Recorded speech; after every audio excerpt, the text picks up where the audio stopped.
Piégé pour l'éternité, le tombeau maudit. Salut les amis, c'est le Grognard. J'espère que vous allez bien. Aujourd'hui, je vais vous plonger dans une histoire d'angoisse et de terreur, en plein cœur de l'Égypte antique, parfaite pour Halloween. Alors préparez-vous, et surtout, n'oubliez pas de vous abonner avant d'éteindre les lumières. Car ce soir, on plonge dans l'angoisse et le mystère.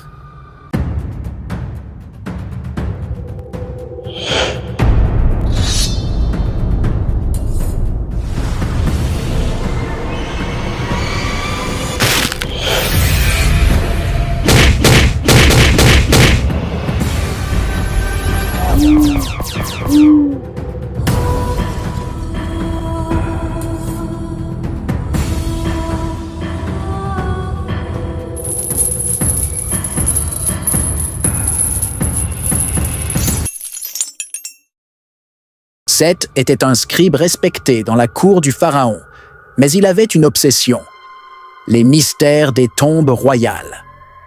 Depuis des mois, il avait entendu parler d'un tombeau caché, une sépulture oubliée depuis des siècles, dissimulée sous les sables du désert. On racontait que ceux qui osaient y pénétrer disparaissaient sans laisser de traces. Une nuit, une tempête de sable révéla l'entrée du tombeau. Sans hésitation, Seth s'y glissa. Il avança dans des couloirs étroits, les parois couvertes de hiéroglyphes qu'il n'avait jamais vus auparavant, des symboles étranges, presque vivants. Le silence régnait, lourd et oppressant. Alors qu'il atteignait le centre de la chambre funéraire, un bruit sourd retentit derrière lui. En une fraction de seconde, le plafond s'effondra, bloquant l'entrée. Seth était désormais seul, piégé dans le noir absolu. Il tenta de calmer sa respiration, mais son cœur battait à tout rompre. Ses mains cherchaient désespérément une issue, mais tout ce qu'il touchait était froid, rugueux, les pierres du tombeau. Et puis, quelque chose de mou, de vivant, comme un souffle glacé sur sa peau. Il retira sa main en hurlant. Était-ce son imagination ou avait-il vraiment senti une présence? Seth ferma les yeux, se recroquevilla contre une des parois et attendit. L'obscurité semblait vouloir l'engloutir, comme si les ombres prenaient une vie. Les minutes passèrent. Où étaient-ce des heures? Un léger bruit de glissement attira son attention. Il y avait quelque chose dans le tombeau, il en était certain. Le souffle lui manqua alors que ses pensées tournaient en spirale. Était-ce le gardien de la tombe, l'esprit d'un ancien prêtre maudit qui venait réclamer son dû? Il se souvenait des légendes que les anciens racontaient, des esprits tourmentés, condamnés à hanter ces lieux pour l'éternité. Seth imagina des formes sinistres se tordant dans l'obscurité, des mains squelettiques se tendant vers lui.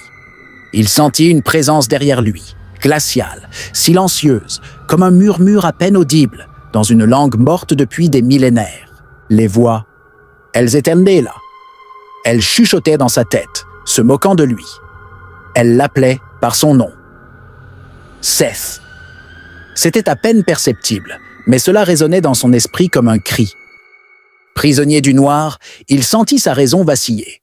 Ses mains tremblantes heurtèrent une dalle froide.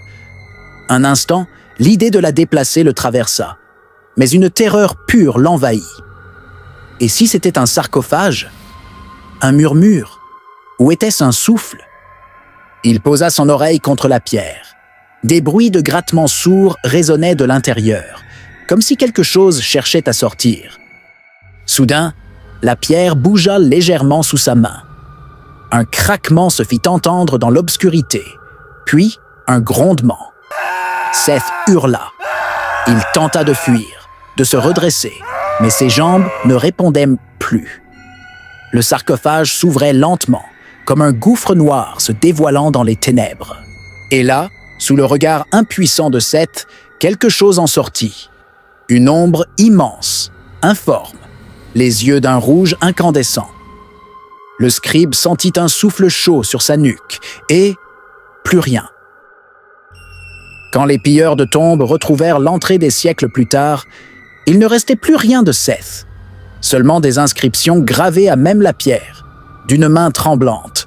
« Il est venu, je suis à lui. » Voilà, mes amis, une petite histoire bien angoissante pour Halloween. Pensez bien à vous abonner, liker et laisser un commentaire pour partager vos théories sur ce qu'a pu devenir Seth. À bientôt pour une prochaine vidéo. Et méfiez-vous des ténèbres. Elles vous observent